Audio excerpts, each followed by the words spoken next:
ഞാൻ മലയാളി ആയിട്ട് ചോദിക്കാം, ചിലവൊന്നും ഇല്ലേ? അത് വേറെ സാധനമാണ്. ചിലവൊന്നും ഇല്ലേ? ചിലവുണ്ട്. ജമ്മീൻകെട്ടിലേക്ക് ജമ്മീൻകെട്ടിൽ കൊണ്ടുപോയിട്ട് വേണം ഇത്.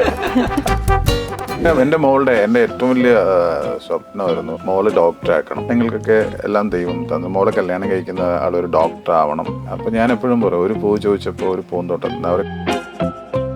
ഒരു ഇന്റർവ്യൂ ഇങ്ങനെ 3 പേര് വന്നു. പക്ഷേ നിങ്ങൾ ജയിച്ചു. ആര് ജയിച്ചു?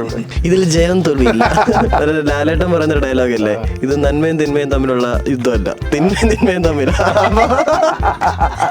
ഇതിന് ജയം വിജയില്ല. വിശേഷം മൂവി ആ ഒരു പ്രോജക്റ്റിലേക്ക് എങ്ങനെയാണ് എത്തുന്നത്? അത് എഴുപന്നെന്ന് ഞാൻ അറിയില്ല. രാവിലെ വരും. ഞാൻ 1ാമത്തെ സിനിമ വിശേഷം എന്നേ പറയുള്ളൂ. അങ്ങനെ സൂരജ് എന്നെ വിളിച്ചിട്ട് പറഞ്ഞു, സുഭാഷ് ചേട്ടനാണ് ചെയ്യാൻ പോകുന്നത്, വൺ ഓഫ് ദ ലീഡ്. എനിക്ക് വിശ്വസിക്കാൻ പറ്റിയില്ല. മുന്നോട്ട് മുന്നോട്ട് മുന്നോട്ട് നോക്കൂ നീ മുന്നോട്ട്. ഒരുപാട് വലിയ സിനിമകളിൽ നിന്ന് എൻ്റെ റൈറ്ററും ഒക്കെ ഇതാണ് ബൈജുവിനുള്ള റോൾ എന്ന് പറഞ്ഞിട്ട് ലാസ്റ്റ് മൊമെന്റിൽ മാറി ചെറിയ റോളിലോട്ട് ഞാൻ പോകേണ്ട സിനിമകൾ ഉണ്ടായിട്ടുണ്ട്.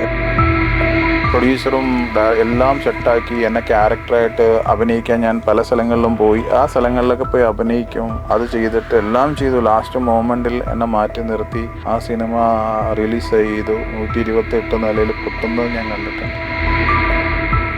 സന്തോഷ് പണ്ഡിറ്റ് എന്ന് പറഞ്ഞൊരു നടൻ, അയാൾ നമ്പർ 1 ബിസിനസ്മാനാ. അയാൾ കൈയൊക്കെ ഇങ്ങനെ വെക്കുന്നത് ഈ ഇന്റർവ്യൂവിൽ മാത്രമേ അല്ലാത്തപ്പോൾ സാധാരണ. ബോച്ചെ എൻ്റെ നല്ല സുഹൃത്താണ്. പുള്ളിക്കാരൻ എന്നുള്ളൊരു ബ്രാൻഡിങ് പുള്ളിയായിട്ട് ഉണ്ടാക്കിയെടുത്തതാ. സീരിയസ് മലയാളികൾ അയാളെ സന്തോഷം അങ്ങനെ ഒരിത് അങ്ങനെ പാടില്ല.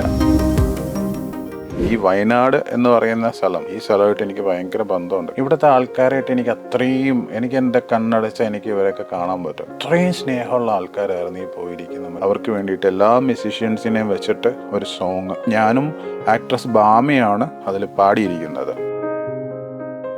ബൈചേട്ടാ നമസ്കാരം. നമസ്കാരം.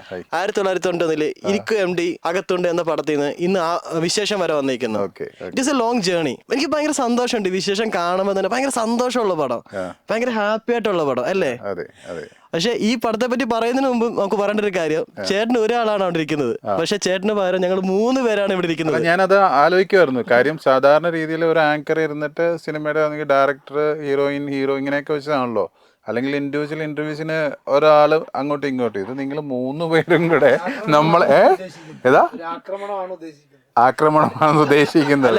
ഞങ്ങൾ 3 പേര് വേണ്ടി വരും ചേട്ടനെ ഒന്ന് എന്തെങ്കിലും ചെയ്യണം.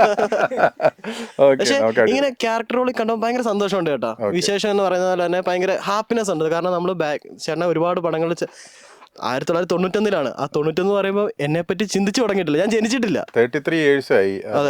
ഇരിക്കും MD അകത്തുണ്ടെന്നുള്ള സിനിമ എനിക്ക് അതിനു മുമ്പ് ഞാൻ ധനുർവേദം എന്ന് പറഞ്ഞ സിനിമയാണ്.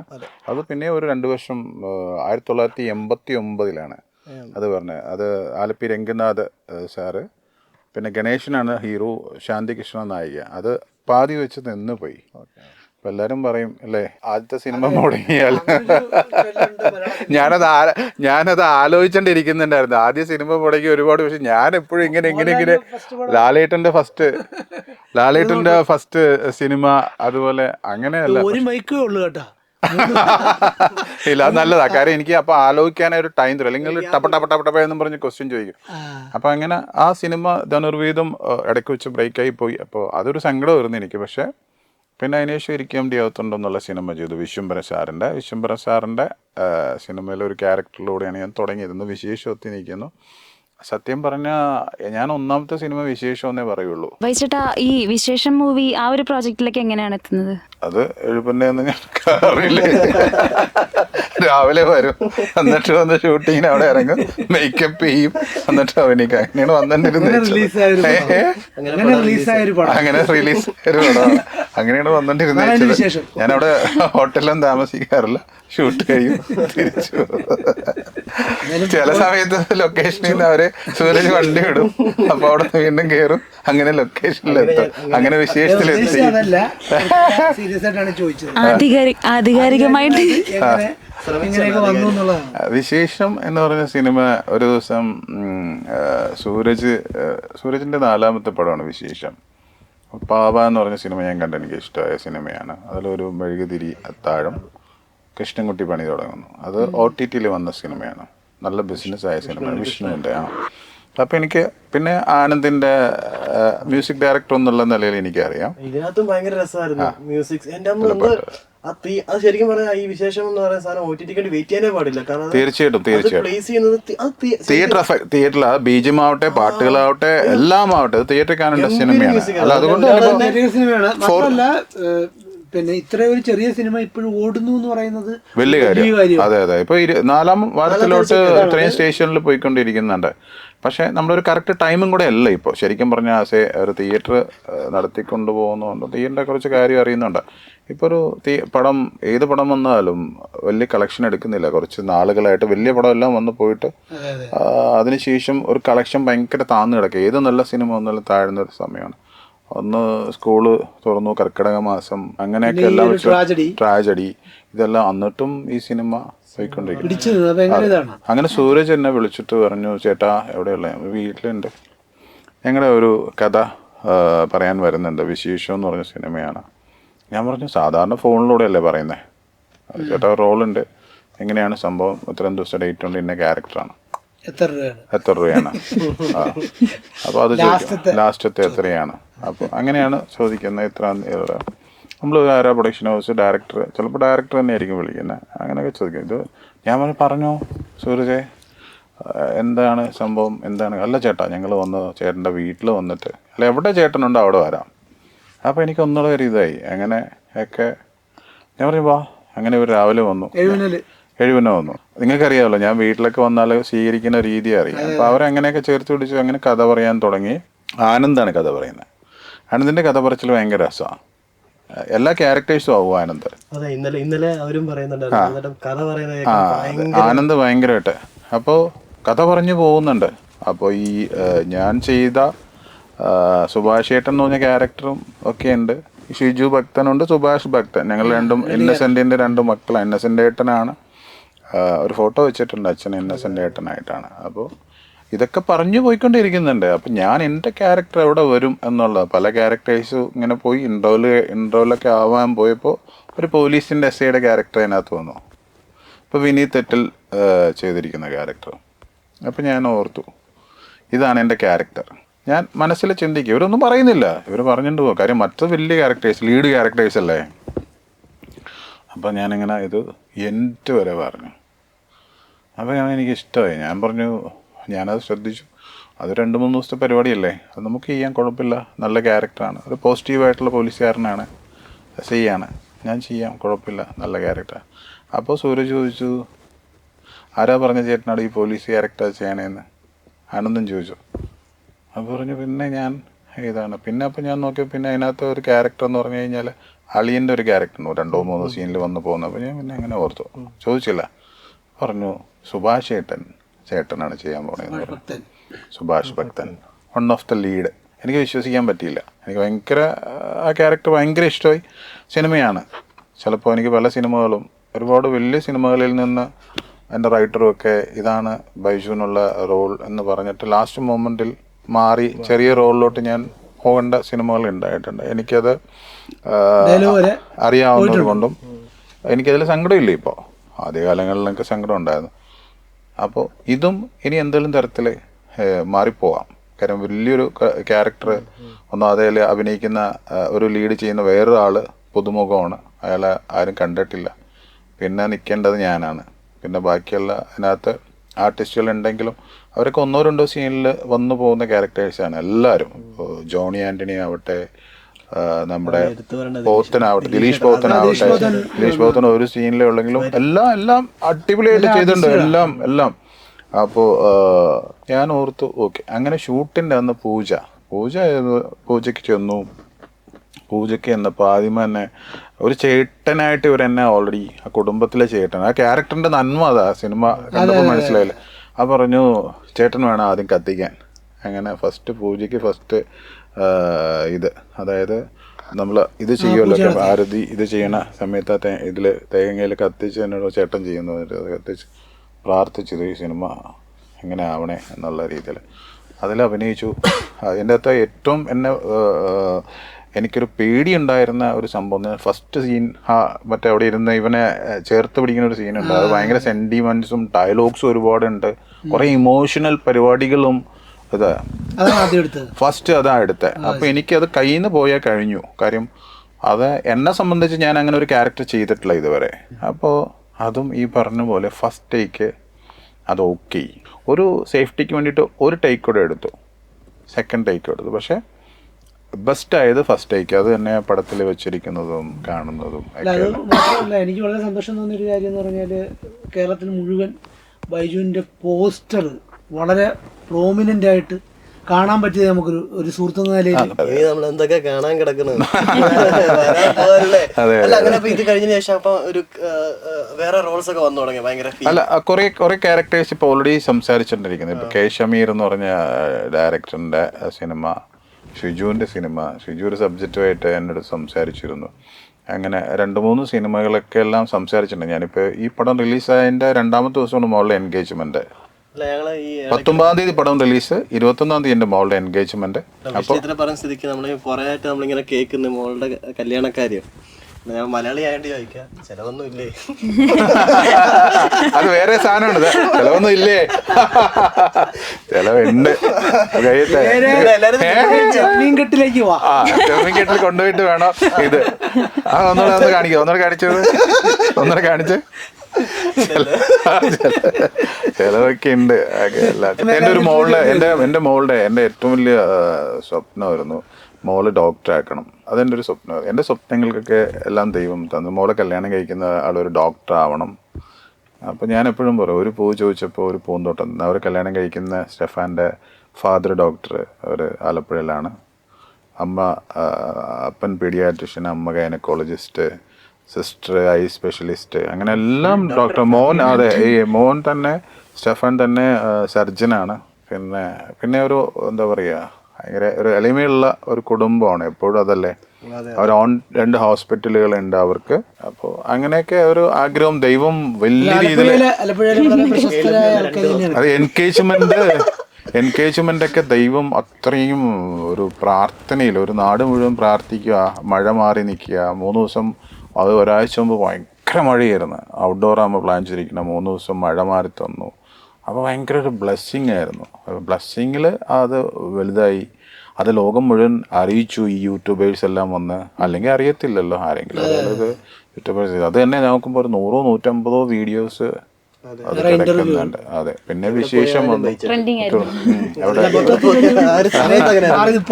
അതെ അതെ അതെ അതെ. സമയം നല്ലതാകുമ്പോൾ നമുക്ക് നല്ല നന്മകളുള്ള പ്രവൃത്തികളും ചെയ്യണം, നല്ല സിനിമകൾ ചെയ്യണം. എന്നെ സംബന്ധിച്ച് ഞാൻ 35 വർഷമായെങ്കിലും ഒരു വർഷം പോലും സിനിമ ഇല്ലാതെ ഇരുന്നിട്ടില്ല. അതെൻ്റെ ഒരു വലിയ ഭാഗ്യമായിട്ട്. അഭിനയം നമ്മൾ കൈകാര്യം ചെയ്യുന്നതോടൊപ്പം തന്നെ മറ്റുള്ളവർക്ക് പ്രോജക്റ്റ് ഉണ്ടാക്കി കൊടുക്കാൻ വേണ്ടി ഒരുപാട് ശ്രമം നടത്തിയിട്ടുണ്ട് ബൈജു. അതിന് ഇറങ്ങിത്തിരിച്ച്, വണ്ടി കൊടുത്ത് ഇറങ്ങിത്തിരിച്ച് ഇതിനെല്ലാം സെറ്റ് ചെയ്ത് അതിനു വേണ്ടിയുള്ള പൈസയും മുടക്കി ആൾക്കാരെ വന്ന് ചെയ്തിട്ട് അവിടുന്ന് തിരസ്കൃതനായ. അല്ല, തീർച്ചയായിട്ടും നമ്മൾ അങ്ങനെ ഉണ്ടാക്കി കൊണ്ടുവന്ന സിനിമകളുണ്ട്. ഇപ്പൊ ഞാൻ അതിന്റെ സിനിമയുടെ പേര് ഞാൻ പറയാൻ ആഗ്രഹിക്കുന്നില്ല. ഒരു സിനിമ ഇതുപോലെ പ്രൊഡ്യൂസറും എല്ലാം സെറ്റാക്കി എന്നെ ക്യാരക്ടറായിട്ട് അഭിനയിക്കാൻ ഞാൻ പല സ്ഥലങ്ങളിലും പോയി. ആ സ്ഥലങ്ങളിലൊക്കെ പോയി അഭിനയിക്കും. അത് ചെയ്തിട്ട് എല്ലാം ചെയ്തു. ലാസ്റ്റ് മൊമെന്റിൽ എന്നെ മാറ്റി നിർത്തി ആ സിനിമ റിലീസ് ചെയ്തു. 128 നിലയിൽ പൊട്ടുന്നത് ഞാൻ കണ്ടിട്ടുണ്ട്. ഇത് ഒരു തമാശ കളിയല്ല, അല്ലെങ്കിൽ എല്ലാവർക്കും വന്ന് കയറാൻ പറ്റുന്ന ഒരു ഏരിയയുമല്ല സിനിമ എന്ന് പറയുന്നത്. ഇതൊക്കെ അതിനുള്ള കഴിവും വേണം. അതിന് വേണ്ടിയിട്ട് നമ്മൾ കഷ്ടപ്പെടണം. ഒരു സാധനം കിട്ടിയാൽ മാക്സിമം നമ്മൾ അതിനെ ഇത് ചെയ്തിട്ട് വേണം ചെയ്യാൻ. അതുകൊണ്ട് പലരും പറഞ്ഞിട്ടുണ്ട്. ഇന്ന് എൻ്റെ അടുത്ത് ഒരാൾ വന്ന് സംസാരിച്ചപ്പോൾ, പുള്ളിക്കാരൻ പുറത്തുള്ള ഒരാളാണ്. പുള്ളിക്കാരൻ എൻ്റെ ഒരു റിലേഷനായിട്ട് കൊണ്ടുവന്ന, ഞാനുമായിട്ട് ബന്ധമുണ്ടെന്ന് പറഞ്ഞാൽ പുള്ളിക്കാരനെ അഭിനയിക്കണം. അപ്പോൾ എന്നോട് പറയുക, ഞാനവിടെ ഭയങ്കര ബിസിനസ്സും കാര്യങ്ങളും. പക്ഷെ സിനിമ എന്ന് പറഞ്ഞാൽ എനിക്ക് ഭയങ്കര ഭ്രാന്താണ്. സിനിമ എങ്ങനെ ഭ്രാന്താവുന്നേ? സിനിമ ഒരു ഭ്രാന്തല്ലല്ലോ, അത് വേറെ ഒരു ഇതല്ലേ. ഭ്രാന്തായിട്ട് നടക്കുന്നവരാണ് സിനിമയിലുള്ളത്. ഒരിക്കലും ഞാൻ പറയും അങ്ങനെ പറയാൻ പാടില്ല നിങ്ങൾ സിനിമയെ സംബന്ധിച്ച്. അത് പെട്ടെന്നൊരു പാട്ട് പഠിക്കും.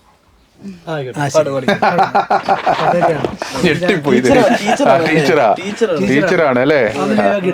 രാത്രി ശുഭരാത്രി അത് ഞാൻ പാടൂല. അതായത് ആ പാട്ടിന് നല്ല പാട്ടാ, ശരിക്കും അത് നല്ല അതിന് താത്തി പാട്ടാ. കിട്ടാൻ പാടില്ല. അത് നല്ല പാട്ടാ. അതായത് നമുക്ക് അതിനെ ഇത് ചെയ്യാൻ പറ്റില്ല. സന്തോഷ് പണ്ഡിറ്റ് എന്ന് പറഞ്ഞൊരു നടൻ, ഞാൻ പ്രൊഡ്യൂസർ അസോസിയേഷനിൽ വരുമ്പോൾ ഇയാൾ പ്രൊഡ്യൂസറും കൂടെയാണല്ലോ, ഞാൻ ഇയാൾ വാച്ച് ചെയ്തിട്ടുണ്ട്. ഇയാൾ നമ്പർ 1 ബിസിനസ് മാനാ. അയാൾ കയ്യൊക്കെ ഇങ്ങനെ വെക്കുന്നത് ഈ ഇന്റർവ്യൂവിൽ മാത്രമേ, അല്ലാത്തപ്പോൾ സാധാരണ അയാൾ അങ്ങനത്തെ ഒരാളാ. അപ്പൊ അയാളെ നമ്മള് മലയാളികൾ സീരിയസ് മലയാളികൾ അയാളെ അങ്ങനെ ഒരു ഇത് അങ്ങനെ പാടില്ല. ബോച്ചെ എൻ്റെ നല്ല സുഹൃത്താ ബോബി ചെമ്മന്നൂർ. പുള്ളിക്കാരൻ ഞാൻ എപ്പോഴും പറയാം, നമ്പർ 1 ബിസിനസ് മാനാണ് ബോച്ചെ. കാര്യം പുള്ളിക്കാരൻ എന്നുള്ളൊരു ബ്രാൻഡിങ് പുള്ളിയായിട്ട് ഉണ്ടാക്കിയെടുത്തതാ. പുള്ളി ഇന്റർവ്യൂസ് ഇതൊന്നുമല്ല, പുള്ളി എന്നൊരു ബ്രാൻഡിങ് പുള്ളിയായിട്ട് ഉണ്ടാക്കിയെടുത്തു. ലോകത്തിലെ ഏറ്റവും വലിയ ബിസിനസ്മാന്മാരുടെ കൂടെ അയാൾ എത്തി. അല്ലെങ്കിൽ അത്രയും ഇപ്പോൾ പോലും അയാൾ നമ്മുടെ ഇത് ഇപ്പോൾ നടന്ന ഇതിൽ പോലും 100 ഏക്കർ എഴുതി കൊടുത്തിരിക്കുകയാണ് വീട് വയ്ക്കാനായിട്ട്. ഒരുപാട് ചാരിറ്റി അയാൾ ചെയ്യുന്നുണ്ട്. അതിപ്പോൾ പാട്ട് പാടും, കേൾക്കട്ടെ. മഴ കാത്തു കഴിയുന്ന മനസ്സിൻ്റെ വേഴാമ്പൽ ഒരു മാറി മുകിലിനെ പ്രണയിച്ചു പോയി. പൂവമ്പലത്തിൽ പൂജയ്ക്കു പോകുമ്പോൾ പൊന്നും മിന്നും നിന്നെ അണിയിക്കും ഞാൻ. ആ ആ വാനിടം മംഗളം ആലപിക്കേ ഓമനേ നിന്നെ ഞാൻ സ്വന്തമാക്കും. ഈറൻ മേഘം പൂവും കൊണ്ട് പൂജയ്ക്കായി ക്ഷേത്രത്തിൽ പോകുമ്പോൾ പൂങ്കാറ്റും സോപാനം പാടുമ്പോൾ പൂക്കാരി നിന്നെ കണ്ടു ഞാൻ. അടിപൊളി അടിപൊളി, super super super super. Thank you. കഴിഞ്ഞ ഒരാഴ്ചയായിട്ട് ഞാൻ നോക്കുമ്പം സാറ് മകളുടെ വെഡിങ്, പിന്നെ ഹോം ടൂറ്, ഇപ്പോൾ ലാസ്റ്റ് ഡേ ഞാൻ നോക്കുമ്പോൾ വയനാട്ടിൽ നിൽക്കുന്നുണ്ട് എവിടെ നോക്കിയത്? യൂട്യൂബില്. അപ്പോൾ എനിക്കറിയാം, അതിൻ്റെ കാര്യം എനിക്കറിയാം. കാരണം ഞാൻ ആ ഒരു വയനാടൻ അതിൻ്റെ ഒരു സോങ്ങിലെ ഒരു ഭാഗമാണ്. അപ്പോൾ എന്താണ് ഇങ്ങനെ മാറി മാറി മാറി ഓരോരോ കണ്ടന്റ് ഇങ്ങനെ യൂട്യൂബിൽ മനഃപൂർവ്വം ക്രിയേറ്റ് ചെയ്യുകയാണോ അതോ അറിയാതെ വരുന്നതാണോ? അങ്ങോട്ട് മനഃപൂർവ്വം ക്രിയേറ്റ് ചെയ്യാൻ ചെല്ലുമ്പോൾ യൂട്യൂബേഴ്സ് എല്ലാം ഇങ്ങനെ റെഡിയായി നിൽക്കുക. ഏറ്റവും കൂടുതൽ അവര് എന്താ വെച്ച് കഴിഞ്ഞാൽ അവർക്ക് തോന്നണം ബൈചേട്ടൻ്റെ മുകളിൽ എൻഗേജ്മെന്റ് ആണ്, അവിടെ പോയിട്ട് ഒരു ഇത് ചെയ്യാം. അതൊരു ഇഷ്ടം കൊണ്ടും കൂടെ വന്നിരിക്കുന്നതാ. ഇതിൽ ഇട്ടിരിക്കുന്ന 100% ഞാൻ പറയാ. കാരണം ഞാൻ ഇപ്പോൾ ഇത്രയും വർഷമായിട്ട് കിടക്കുന്നു. ഇപ്പോൾ ആ സമയത്ത് വിശേഷം വരുന്നു, അല്ലെങ്കിൽ മോളുടെ എൻഗേജ്മെന്റ് വരുന്നു. അവരെന്തിനാ പറഞ്ഞേ? കണ്ടന്റൊക്കെ ഇഷ്ടംമാരെ കിട്ടത്തില്ലേ? അതെന്നോടുള്ളൊരു സ്നേഹം കൂടെയാ 100%. അപ്പോൾ അത് മാക്സിമം വൈറലായിട്ട് പോയിക്കൊണ്ടിരിക്കുമ്പോൾ അതെ. അപ്പോൾ ഹോം ടൂർ വന്നു. അതെങ്ങനെ പോയിരിക്കുന്ന സമയത്താണ് ഞാൻ സീരിയസ് ആയിട്ടും ഈ വയനാട് എന്ന് പറയുന്ന സ്ഥലം, ചൂരൽമല, അതുപോലെ മുണ്ടക്കൈ, ഈ സ്ഥലമായിട്ട് എനിക്ക് ഭയങ്കര ബന്ധമുണ്ട്. കാരണം വയനാടൻ കഥ എന്ന് പറഞ്ഞൊരു സിനിമയുടെ ഷൂട്ടിങ്ങുമായിട്ട് 1 വർഷം മുമ്പ് അതിൽ ഞാൻ ഡബിൾ റോൾ ചെയ്ത സിനിമയാണ്. ആദ്യമായിട്ടാണ് ഒരു സിനിമയിൽ ഡബിൾ റോൾ ചെയ്യുന്നത്. അതിൻ്റെ ഡയറക്ടർ അമീർ ബഷീറും മ്യൂസിക് ഡയറക്ടർ പ്രമോദ് സാരംഗ് എന്നോട് പറഞ്ഞു, ചേട്ടാ ഒരു ക്യാരക്ടർ, എൻ്റെ ഒരു ക്യാരക്ടർ, ആ ചേട്ടൻ അതിനകത്ത് ഞങ്ങളൊരു പാട്ട് ഉണ്ടാക്കിയിട്ടുണ്ട്. വേറെ ആളെ കൊണ്ട് ഒരു സിംഗർ, പ്ലേബാക്ക് സിംഗറാണ്, ചേട്ടൻ ഒന്ന് പാടി നോക്കുമോ എന്ന് ചോദിച്ചിട്ടാണ് അങ്ങനെ ഞാൻ പാടി. അവർക്കത് ഇഷ്ടമായി. അത് ഞാൻ സിനിമയിലും പാടിയിട്ടുണ്ട്. അങ്ങനെ അത് അപ്പോൾ ഈ സ്ഥലത്ത് ഷൂട്ടിങ് മുഴുവൻ, ഈ പാട്ട് ഷൂട്ട് ചെയ്തെല്ലാം ഇതിനായിട്ടുള്ള സമീപ പ്രദേശങ്ങളിലാണ്. സന്തോഷ് ജോഗിയൊക്കെ ആയിട്ട് നിങ്ങളുടെ നാട്ടില് ഒരു മെഗാ ഷോ ഉണ്ട്. മെഗാ ഷോ ബൈജു, അത് ഞാൻ 25 വർഷമായിട്ട് ഞാനും സന്തോഷ് ജോയും കൂടെയാണ് അതിന് വന്നത്. ഗുദാസെ മന്നത്തൊക്കെ പാടുകയും ഭയങ്കര രസമായിരുന്നു. പാടി. അതെ, ഞാൻ അപ്പോൾ അങ്ങനെ ഞാൻ ഈ പാട്ടുമായിട്ട് ബന്ധപ്പെട്ട് എൻ്റെ ഷൂട്ടുമായിട്ട് ഈ സ്ഥലത്ത് പോവുകയും ഇവിടുത്തെ ആൾക്കാരായിട്ട് എനിക്ക് എൻ്റെ കണ്ണടച്ചാൽ എനിക്ക് ഇവരെയൊക്കെ കാണാൻ പറ്റും. കാര്യം അത്രയും സ്നേഹമുള്ള ആൾക്കാരായിരുന്നു ഈ പോയിരിക്കുന്ന മരിച്ച ആൾക്കാരും ഇപ്പോൾ അവശേഷിക്കുന്ന ആൾക്കാരും. അപ്പോൾ എൻ്റെ കുറേ ടീമുകളുണ്ട് അതിനകത്ത്. ഇന്ത്യൻ ബൗൺസേഴ്സ് ഫെഡറേഷനിലെ പിള്ളേർ അവിടെ ഉണ്ട്. അതുപോലെ തന്നെ നമ്മുടെ ഒരുപാട് സർക്കിളിൽ ആൾക്കാർ അവിടെ ഉണ്ട്. അപ്പോൾ അവരോടൊപ്പം പോയി അവിടെ നിന്നു. ഇപ്പോൾ നമ്മൾ അവർക്ക് വേണ്ടിയിട്ട് എല്ലാ മ്യൂസീഷ്യൻസിനെയും വെച്ചിട്ട് ഒരു സോങ് ഇപ്പോൾ ഉടനെ അത് റിലീസാവും. ഇനി ഇതെന്നാണ് ടെലികാസ്റ്റ് ചെയ്യണമെന്ന് അറിയില്ല. എൻ്റെ എല്ലാ വർക്കും കഴിഞ്ഞ് പ്രമോദ് സാരംഗ്, വയലാർ ശരത്ത്, അതുപോലെ രാജേഷ് ചേർത്തല, ജോസി ഒട്ടിയേട്ടൻ, ഫ്രാൻസി ഏട്ടൻ, ഇപ്പോൾ ഇൻഡസ്ട്രിയിൽ നിൽക്കുന്ന ഗ്രേറ്റ് മ്യൂസീഷ്യൻസ്, എ റഹ്മാൻ്റെ കൂടെ വരെ വായിക്കുന്ന എല്ലാവരും വർക്ക് ചെയ്തിട്ട് ഞാനും ആക്ട്രസ് ബാമയാണ് അതിൽ പാടിയിരിക്കുന്നത്. അതിപ്പോൾ ഇറങ്ങാൻ പോകണം. ഈ സിനിമയിൽ പറയുന്ന പോലെ നമ്മുടെ വിശേഷത്തിൽ പാട്ടുണ്ട്, മുന്നോട്ട് മുന്നോട്ട് മുന്നോട്ട് നോക്കൂ നീ മുന്നോട്ട്. അത് ഞാൻ പറയുന്നതാ. അതായത് ഞാൻ അനിയനോട് പറയുന്നത്, അവൻ ഭയങ്കര സാഡ് അടിച്ച് പ്രശ്നങ്ങളുള്ളപ്പോൾ ഞാൻ പറയടാ, നീ ഇനി ഇങ്ങനെ ഒന്നും വേണ്ട, നീ വലിയ മോട്ടിവേഷൻ ചെയ്യുന്ന ആളല്ലേ എന്ന് പറഞ്ഞ് അവനെ കെട്ടിപ്പിടിച്ചിട്ട്, അത് ഇടാന്ന് പോലും ഞാൻ വിളിക്കുന്നില്ല, മോനെ, ശുചിക്കുട്ട എന്നൊക്കെയാണ്. ഒരു ചേട്ടനും അനിയനും തമ്മിലുള്ള ബോണ്ടിങ്. അല്ല, അത് കാരണം വെച്ചാൽ റിലേഷൻഷിപ്പാണ് എപ്പോഴും ഒരു സിനിമയുടെ ഡെപ്ത് കൂട്ടുന്നത്. തീർച്ചയായും. അപ്പോൾ അതിൽ ഇതിൻ്റെ അകത്ത് ഇപ്പം ഒരാൾക്ക് അയാളുടെ ഒരു മാനസിക പ്രശ്നമുണ്ട്. ഏത് ഈ ഒരു പിന്നെ എന്താ ഇപ്പം നമ്മൾ ബോഡി ഷേമിങ് എന്നൊക്കെ പറയുന്ന ഒരവസ്ഥയിലേക്ക് അത് മാറിയിട്ട് ഇയാൾക്കൊരു മോട്ടിവേഷൻ കൊടുക്കുകയും അയാളുടെ ജീവിതത്തിലെ നിർണായക ഘട്ടത്തിലാണ് ഇയാളുടെ പിന്നെ വൈഫായിട്ട് വരേണ്ട ആൾ പോകുന്നത്. അതായത് ഇതിനകത്ത് ഒരു ഡയലോഗ് ഉണ്ട്. അപ്പം ഞാൻ പറയുന്ന, എടാ ഈ കഷണ്ടി പെണ്ണ് പലയിടത്തും പോയി കഷണ്ടി ആണല്ലോ, എടാ കഷണ്ടി, കൊടവേറ്, ഇതൊക്കെ എല്ലാവർക്കും കിട്ടത്തില്ല. ഇത് കുടുംബം അത്രയും തറവാടികൾക്ക് മാത്രം കിട്ടുന്ന സംഭവമാണ്. അങ്ങനെ വരെ അവനെ നമ്മൾ അതിനകത്ത് മോട്ടിവേറ്റ് ചെയ്യുന്നുണ്ട് ശുചിക്കുട്ടനെ. അങ്ങനെ ഇതൊരു ചെറിയ പടം എന്ന് പറഞ്ഞാൽ നമ്മൾ OTT കണ്ട് വെയിറ്റ് ചെയ്യില്ല ഒരിക്കലും. കാരണം അത് നമുക്ക് നല്ല പാക്കിംഗ് ആണ്, നല്ല ഡയറക്ഷൻ, ആക്ടേഴ്സിന്റെ മോഡ്, മ്യൂസിക്. എനിക്ക് ഈ പടത്തിൽ എനിക്ക് ഏറ്റവും ഇഷ്ടപ്പെട്ട ഒരു സാധനം മ്യൂസിക്കാണ്. ഞാൻ ഇന്നലെ അനന്തനെ കാണുമ്പോഴും ചോദിച്ചത്, എങ്ങനെ ഒരു മനുഷ്യനിങ്ങനെ ഇങ്ങനെ ഒരു പടത്തിൽ തന്നെ അഭിനയിക്കുന്നു, എഴുതുന്നു, മ്യൂസിക്, വണ്ടർഫുൾ സോങ്സ് എല്ലാം പാക്ക് ചെയ്ത് ഭയങ്കര ഗ്രാഫിൽ വന്നിരിക്കുന്ന ഒരു പടം. ഇത് ശരിക്കും തിയേറ്ററിൽ കേൾക്കണം, ഇത് ശരിക്കും തിയേറ്ററിൽ കാണണം, ഇത് ശരിക്കും തിയേറ്ററിൽ അനുഭവിക്കണം. കാരണം അത്ര ഇമോഷനാണ് ഈ പടം. അത് തീർച്ചയായിട്ടും ഈ പടം എല്ലാവരും തിയേറ്ററിൽ തന്നെ കാണണം, തിയേറ്ററിൽ തന്നെ പോയി കാണണം. എന്തായാലും ഇങ്ങനെ ഒരു ഇന്റർവ്യൂ ഇങ്ങനെ 3 പേര് വന്നു. പക്ഷേ നിങ്ങൾ ജയിച്ചോ? ആര് ജയിച്ചു ഇവിടെ? ഇതിൽ ജയം തോൽവിയില്ല. ഇവര് 3 പേര് തന്നെ ക്വസ്റ്റ്യനൊക്കെ ചോദിച്ചു എന്നെ മാക്സിമം കുഴപ്പിച്ച് ഇത് ചെയ്യാൻ. പക്ഷെ നല്ല ഇന്റർവ്യൂ ആയിരുന്നു. 10:08, ഇത് 10:09 അല്ലേ? ലാലേട്ടൻ പറയുന്ന ഡയലോഗ് അല്ലേ, ഇത് നന്മയും തിന്മയും തമ്മിലുള്ള യുദ്ധമല്ല, തിന്മയും തമ്മിൽ. ഇതിന് ജയവിജയില്ല. ഇത് ജയവിജയിന് മാക്സിമം ആൾക്കാർ ഇനി കണ്ടങ്ങോട്ട് അത്രയും മില്യൺ വ്യൂവേഴ്സ് കയറുമ്പോൾ നമ്മുടെ ഈ സംഭാഷണം കേൾക്കുമ്പോൾ ആർക്കെങ്കിലും ഒരാൾക്കെങ്കിലും അത് കാണാൻ തോന്നുന്നെങ്കിൽ അത് വലിയ കാര്യമാണ്. തീർച്ചയായിട്ടും.